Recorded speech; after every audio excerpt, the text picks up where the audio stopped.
17장은 예수님께서 마지막 제자들을 위해서 또 남아있는 후에 올 모든 성도들을 위해서 중보 기도한 내용입니다. 예수님이 겟세마네 동산에서 모든 구속 사역을 앞에 놓고 땀방울이 핏방울이 되는 그러한 겟세마네 동산의 기도, 마태, 마가, 누가복음에는 동일하게 기록이 되었습니다. 근데 요한복음에는 그 내용을 빼고 대신해서 예수님께서 제사장적인 성도들을 위한, 장차 예수님께서 십자가의 구속을 이루시고 부활 승천하신 다음에 많은 교회들을 위해서 마지막 제사장적인 그러한 중보 기도를 하고 있는 모습을 볼 수가 있습니다. 예수님은 구속사를 다 이루신 다음에 부활 승천하시고 하늘나라로 이제 올라갈 때가 되었는데, 우리는 이 세상에 남아서 살아야 하기 때문에 하나님께서 우리를 지키시고 보호하시는 그러한 기도를 예수님께서 하고 있는 것을 볼 수가 있습니다. 15절 말씀을 보세요. 내가 아버지께 기도하는 것은 아버지께서 그들을 세상에서 데려가 달라는 것이 아니라 악한 자로부터 그들을 보호해 달라는 것이다. 그러니까 로마서 8장 26절, 우리가 마땅히 빌 바를 알지 못하나 오늘도 말할 수 없는 탄식으로 우리를 친히 간구하고 계신 성령님을 우리가 기억하고 있습니다. 구속을 이루시고 부활 승천하셔서 하나님 보좌 우편에서 예수님께서 지금 저와 여러분들을 위해서 중보기도 하고 계시고, 성령님께서 탄식하면서 우리들을 위해서 기도하시는 그 기도 내용이 뭐냐? 악한 자들로부터 보호해달라는 겁니다. 우리를 위한 진정한 축복의 기도라고 볼 수가 있어요. 그래서 그들을 보존해달라 또는 보호해달라라고 하는 이 말의 의미는 뭐냐면, 시선을 떼지 않고 안전하게 돌보며 지켜준다, 그런 뜻을 가지고 있어요.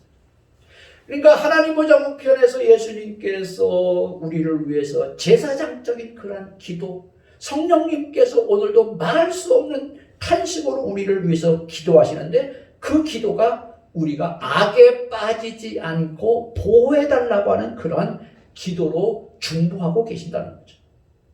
여기 보호해준다 또는 안전하게 보존해준다라고 하는 말의 의미는 이런 의미를 가지고 있어요. 군대에서 포로를 억류해서 감시하며 지킬 때 그들을 보호한다고 그렇게 했습니다. 그래서 여러분, 포로로 잡혀온 사람들을 잘 지키고 감시해야 되잖아요. 그때 보호한다는 말의 의미를 가지고 있어요. 또는 군인들이 어느 진지를 가면 항상 가장 먼저 하는 게 뭐냐면 보초를 세웁니다. 그 군 막사를 주의로 해가지고 군을 지켜야 되거든요. 그 보초병이 잠시도 한눈 팔지 않고 지키는 것, 그게 보호한다는 말의 의미입니다. 또 엄마가 아이한테 한순간도 눈을 떼지 않고 돌보아주는 행위, 그게 보호입니다. 여러분들 자녀들 다 길러보셨으니까 더 이렇게 앞으로 손자 손녀 길러볼 사람들은 아이들을 눈에 떼지 않고 돌봐야 되잖아요. 그러니까 저와 여러분들을 위해서 중보 기도하고 계신 예수님, 성령님은 저와 여러분들을 어떻게 보호하시냐? 마치 포로된 사람을 감시하는 것처럼, 보초병이 감시하는 것처럼 엄마가 아이에게 눈을 떼지 아니하고 그를 잘 보호해 주는 것처럼 우리를 위해서 보호하기 위해서 우리를 위해서 기도하고 계신다고 하는 그런 말씀입니다. 그렇다면 오늘 예수님은 오늘도 저와 여러분들을 위해서 어떻게 지켜주시기 위해서 중보하고 계신가? 세 가지 정도만 말씀을 나누려고 합니다. 첫 번째는 뭐냐면, 저와 여러분들을 세상에 물들지 않도록 기도해 주십니다. 여러분 한번 14절을 한번 주목해 보세요. 14절. 내가 세상에 속하지 아니함같이 저희도 세상에 속하지 아니했다. 여기 예수님께서 제사장적 기도를 하면서 자기가 세상에 속하지 않다. 세상 가운데 있지만 세상에 속하지 않다. 그런데 예수 믿는 모든 사람들, 그 당시 예수님의 제자들을 향해서 이 사람들은 세상에 있지만 세상에 속하지 않았다고 그렇게 말합니다. 또 15절도 보세요. 내가 비옵는 것은 오직 악에 빠지지 않게 보존하시기를 위함이라. 우리가 세상 가운데 속해서 세상 가운데 사는데 세상이 우리를 하여금 유혹하고 그러잖아요. 그래서 악에 빠지지 않게 우리를 보존하기를 원한다. 그러면서 16절, 한번 16절 한번 같이 한번 읽어보겠습니다. 시작. 내가 세상에 속하지 아니한 같이 그들도 세상에 속하지 아니했다. 여기 보세요. 세상에 속하지 않았다는 거예요. 세상 가운데 있지만 저와 여러분들은 세상에 속하여 있지 않아요. 그럼 세상에 물들지 않아야 된다는 거예요. 그래서 세상에 물들지 않기 위해서 예수님께서 저와 여러분들을 위해서 중보기도 한다. 여러분들이 잘 알죠? 어거스틴이라고 하는 유명한 종교개혁자. 어거스틴. 또는 신학자이죠. 그분은 이렇게 해서 여기 세상에 속하지 않는다라고 하는 말의 의미를 이렇게 해서 우리는 이 세상에 살고 있지만 이 세상에 속한 자가 아니다. 한번 더 세상에 속해 있지만 세상에 속한 자가 아니다. 우리가 세상에 살고 있지만 세상에 속한 자가 아니라는 거예요. 제가 가끔 예화를 들지만 오리가 물 위에 떠 있지 않습니까? 근데 오리가 물에 떠 있지만 물에 안에 있지만 물에 속해 있지 않아요. 왜? 물과 오리의 그 깃털 사이에 기름기가 있어가지고 분리를 시켜줘. 네. 가끔 여러분들이 아마 뉴스를 통해서 보는 것처럼 바닷가나 강가에서 많은 새들이 놀다가 기름때 묻어가지고 날개짓을 못하다가 그만 죽는 그런 내용들이 가끔 뉴스에 많이 나옵니다. 왜 그렇습니까? 새들 깃털에 있는 그 기름기가 없어가지고 이제 기름때가 묻으니까 세상에 오염되니까 쉽게 말하면 날개짓을 못하다가 그냥 죽는 거예요. 그러니까 오늘 저와 여러분들은 세상 가운데 살고 있지만 하나님의 언약 백성들은 세상에 물들지 않아야 돼요. 세상에 세속화되지 않아요. 그래야만이 되는데 오늘 예수님께서 저와 여러분들을 위해서 세상에 물들지 않도록 중보기도 해주시고 있다라고 하는 그러한 말씀이에요. 아마 여러분들이 그 어느 때보다도 현대 기독교의 가장 심각한 병폐 중에 하나가 세속화입니다. 거룩한 교회와 세상의 규범이 점점 없어져가고 심지어 우리 성도들은 세상 사람과 질적으로 달라야 되는데 세상에 속한 사람과 거의 똑같아요. 이질적이지 않다는 거. 어떻게 보면 이런 거룩성에 있어서는 어떻게 보면 세상과 좀 이질적이 되는데 너무나 동시에 똑같기 때문에 세속화되어지는 경우가 많습니다. 그런데요, 사탄은 교묘하게 문화라고 하는 겉옷으로 위장해서 우리가 세상에 물들게 하고 있습니다. 그래서 여러분 여러분들은 소설책이나 우리 주위에 있는 수많은 문학책을 보면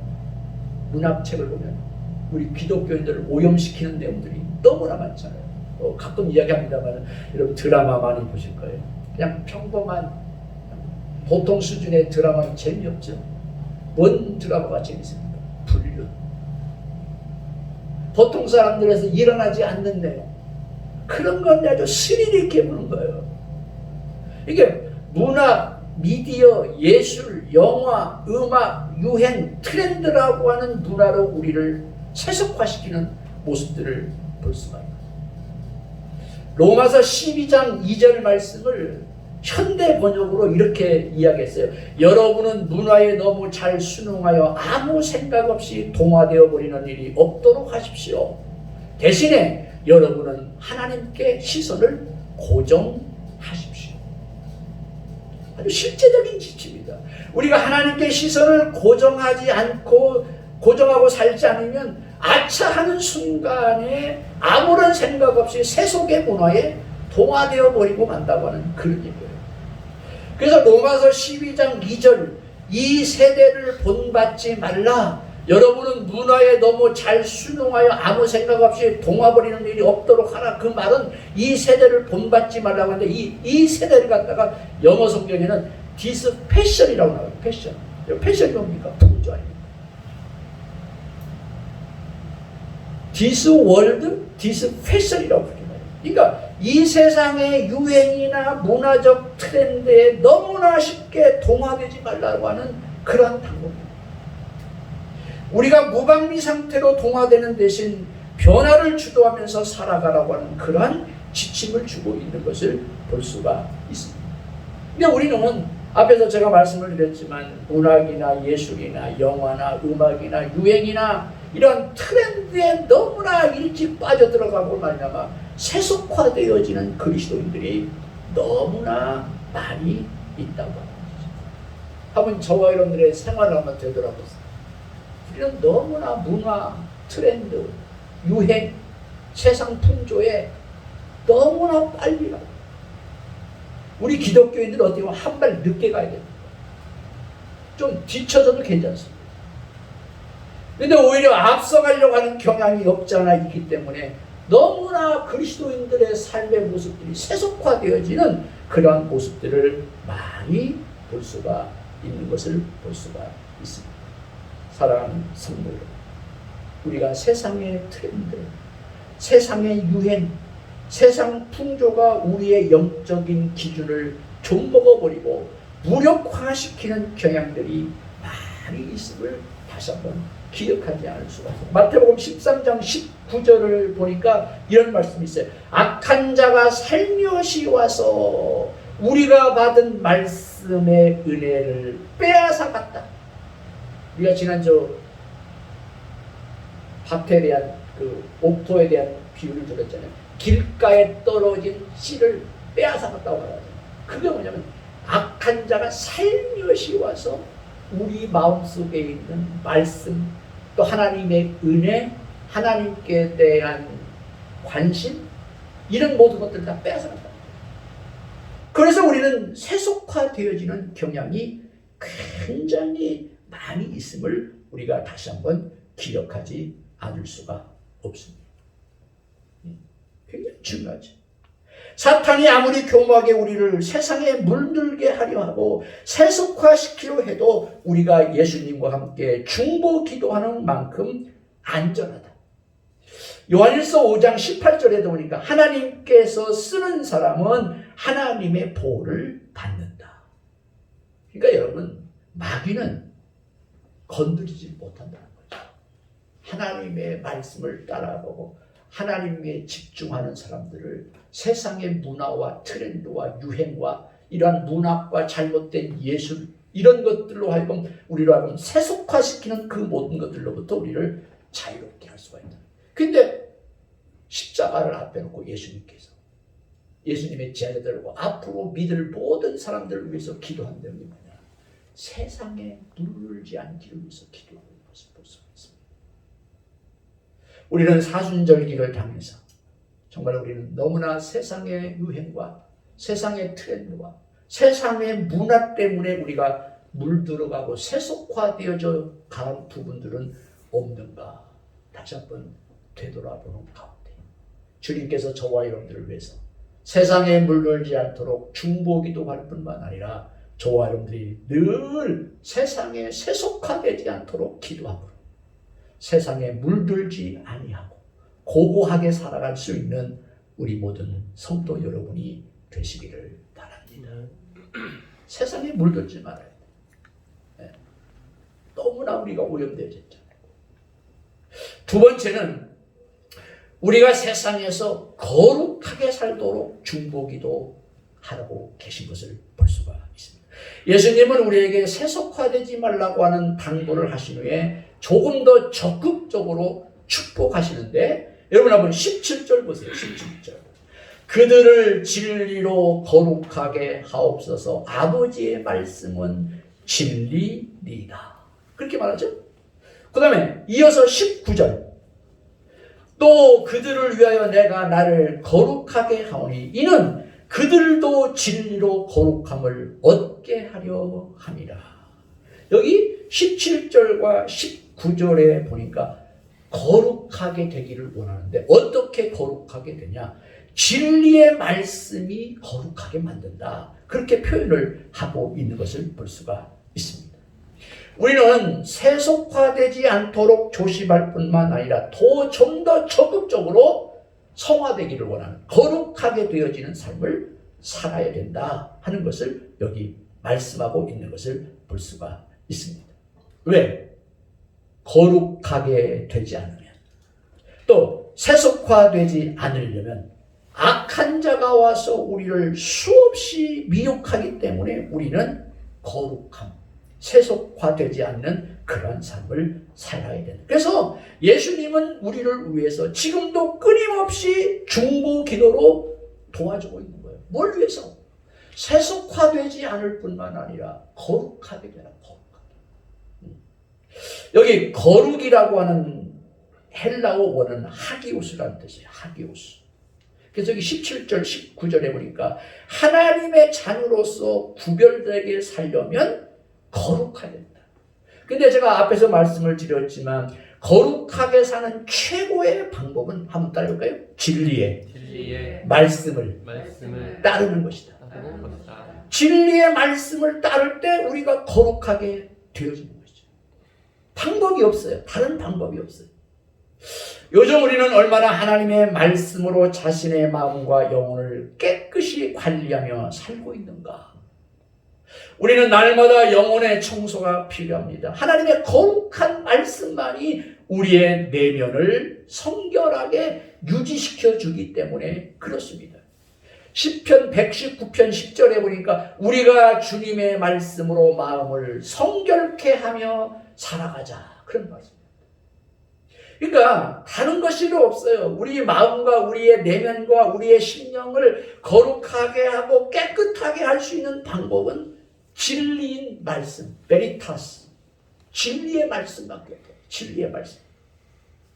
우리가 세속에 물들지 않고 거룩하게 살아가면 하나님의 말씀을 깊이 묵상하며 살아야 되는 것이죠. 그래서 데살로니가전서 4장 11절의 말씀을 보니까 참 충격적인 말씀입니다.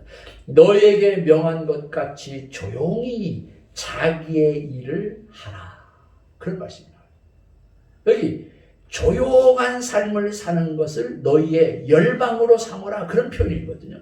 너에게 명한 것이 조용히 자기 일을 하라고 하는 건 조용한 삶을 사는 것에 최선을 다해. 그럼 이 조용한 삶이 뭐냐? 하나님의 말씀을 묵상하는 삶이 바로 조용히 사는 삶. 그래서 자신의 소리를 줄이고 조용히 하나님의 소리를 듣기 위해서 침묵하는 삶. 그래서 사도 바울은 데살로니가 교회 성도들을 향해서 외치는 거예요. 침묵의 영성을 배우라는 거예요. 조용히.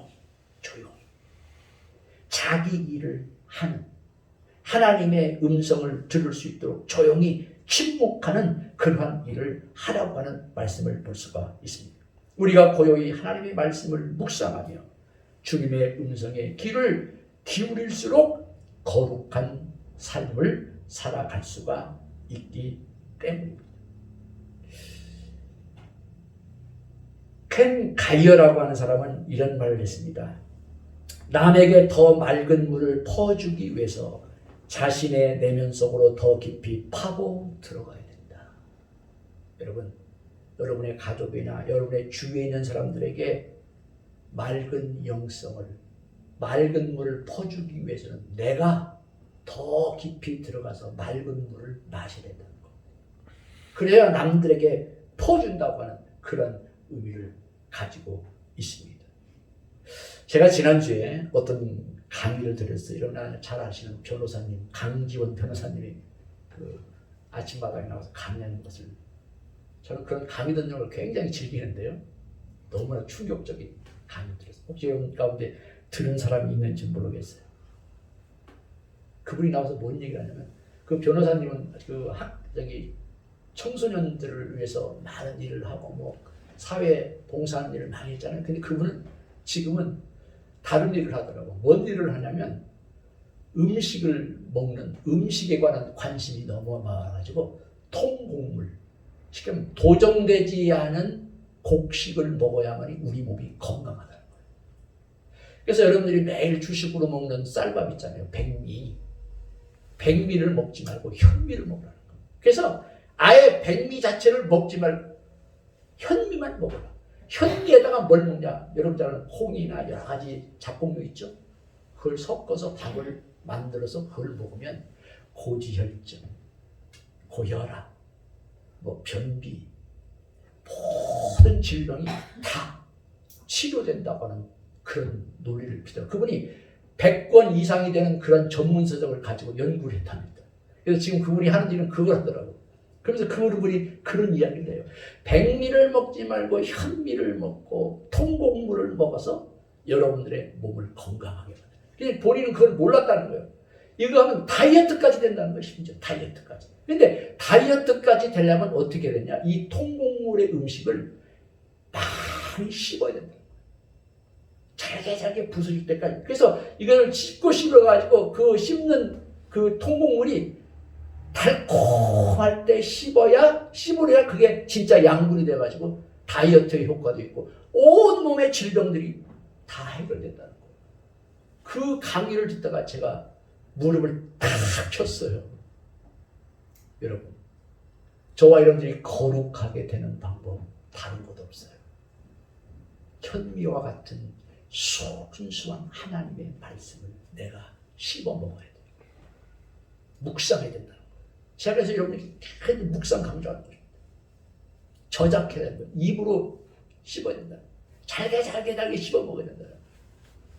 하루에 최대한 10분 이상 30분 하나님의 말씀을 읽고 명상하고 묵상하고 계속 씹어야 된다. 그럼 그 말씀이 꿀보다도 더 달다고 그랬잖아요. 성경에. 꿀송이보다도 더 달다. 하나님의 말씀이 꿀송이보다 더 달도록 씹고 씹어서 내 자양분이 되면 그 말씀이 내게 양약이 되는 거죠. 그러니까 이 강지원 변호사의 말이 딱 맞는 거예요. 우리가 먹는 모든 음식도 그렇잖아요. 그래서 그분이 하는 얘기가 뭐냐면 우리가 먹는 것이 나다는 거예요. 여러분들이 매일 먹는 식사하시는 그것이 여러분들 자신이 되는 거거든요.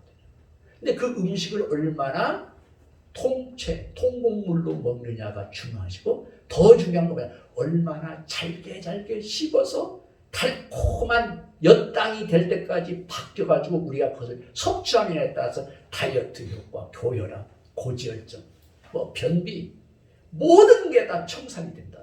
그래서 그분이 13kg가 빠졌더라고. 다른 것 없대요. 통곡물을 싸가지고 다니면서 식당에 가서도 밥은 그거 먹는다는 거예요. 음식.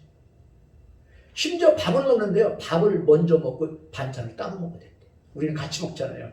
그럼 왜 여러분 식사를 빨리 하냐면 밥하고 반찬을 같이 먹기 때문에 달콤하기 때문에 빨리 먹는다는 거예요. 그러나 통곡물을 먼저 씹으면 그것이 씹고 나면 나중에 반찬을 먹으면 이게 소화도 잘 되고 그렇습니다. 하나님의 말씀은 저와 여러분들의 삶의 양약이 되고 진리거든요. 그리스도인들을 거룩하게 만들고 그리스도인들로 하여금 거룩한 삶을 살게 만드는 것은 다른 것 없어요. 진리의 말씀을 내가 얼마나 묵상하고 내가 얼마나 암송하고 그 말씀대로 살려고 내가 몸부림치는 애에 달려있는 거거든요. 그래서 우리가 지난주에 이렇게 카톡으로 여러분 이름들 다 노란색들 다 잘 따라주시고 또 처음 하는 걸 2번, 3번까지 쭉 하셨는데 그래서 한번 따라주시다. 작심삼일. 작심삼일을 반복해보세요. 3일 딱 하고 또 작심삼일 반복해보세요. 그럼 돼요. 저는 이거 몇십 년 하니까 몸에 배버렸어요. 이렇게 돼야 됩니다. 지금 우리 한국 기독교는 숫자가 문제가 아니에요. 기독교적인 신앙 삶에 있어서 세상에 물들지 아니하고 얼마나 진리로 거룩한 삶을 사는 그리스도인이 있느냐의 문제이거든요. 그럼 방법은 다른 거 없어요. 세상에서 거룩하게 살도록 예수님께서 중보기도 하면서 강조한 게 뭐냐? 진리의 말씀이 우리를 거룩하게 한다. 진리의 말씀. 사랑하는 성도 여러분, 진리의 말씀을 가지고 거룩하게 되어지는 우리 모든 성도 여러분이 되시기를 바랍니다. 키포인트예요. 그래서 오늘 13절에 보니까 이제 저는 아버지께로 갑니다. 제가 세상에서 이것을 말하는 것은 저의 기쁨이 그 사람들 속에 충만히 있도록 하려는 것입니다.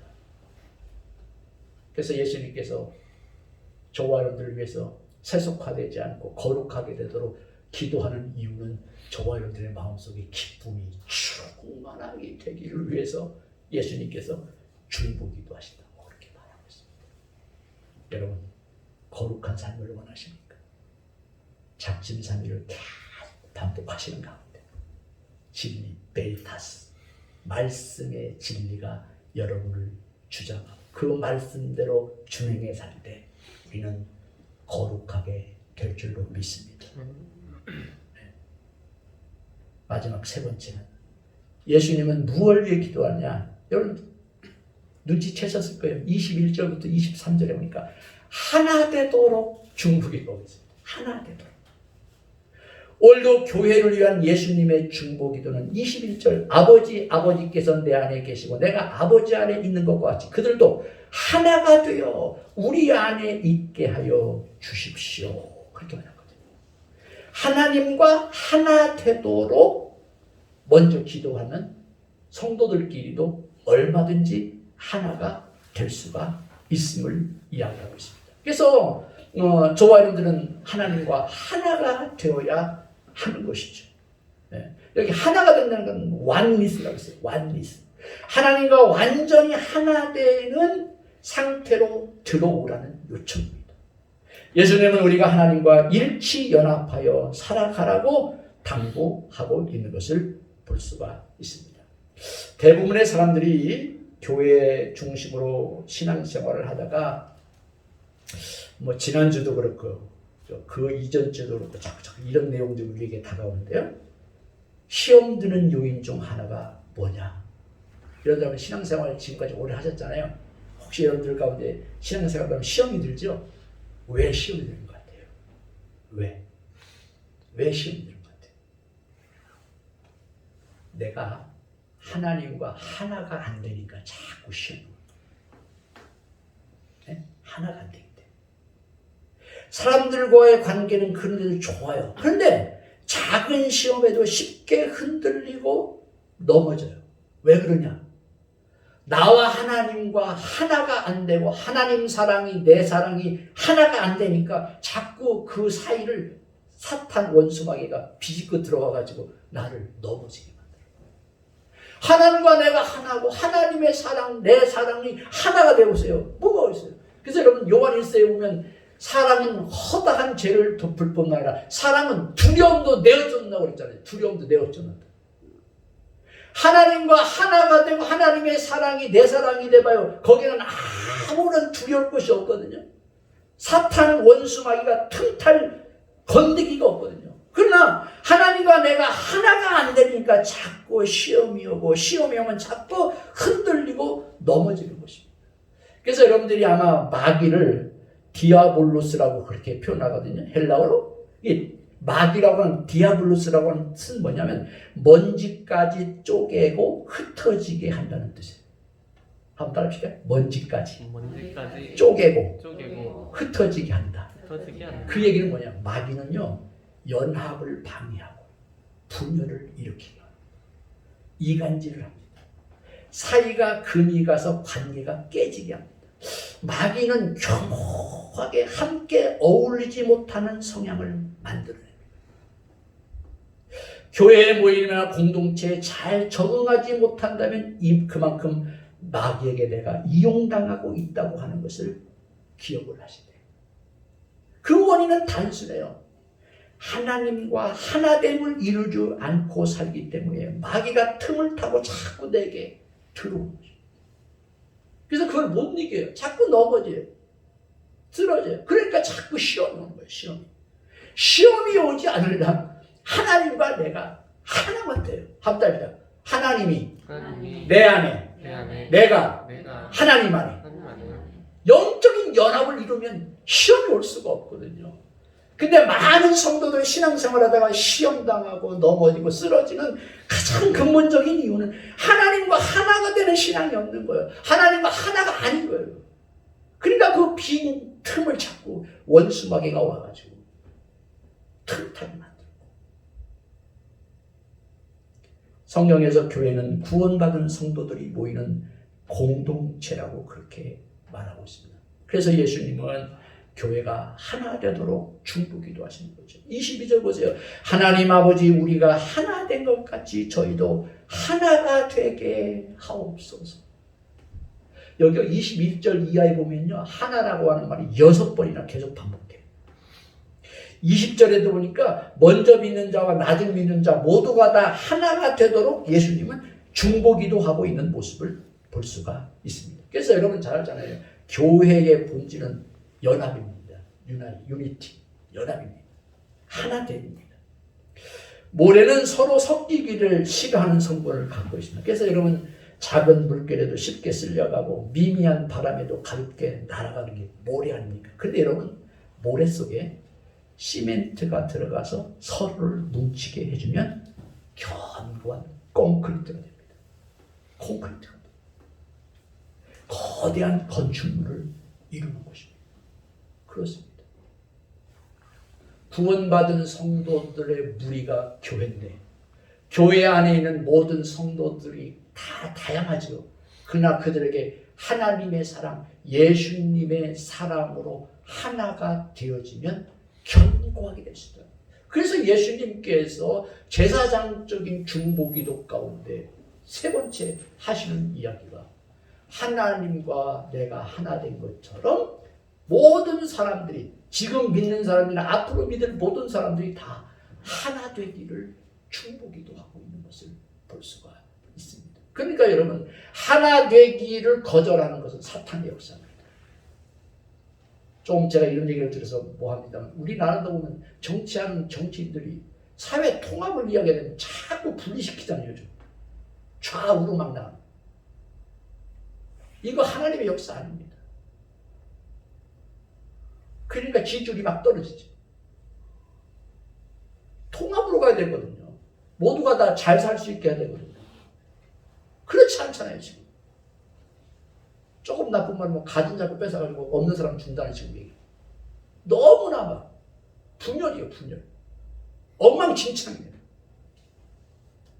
나라도 그렇고요, 교회도 그렇고, 여러분의 가정도 그렇고요. 하나 되지 않으면 분열됩니다.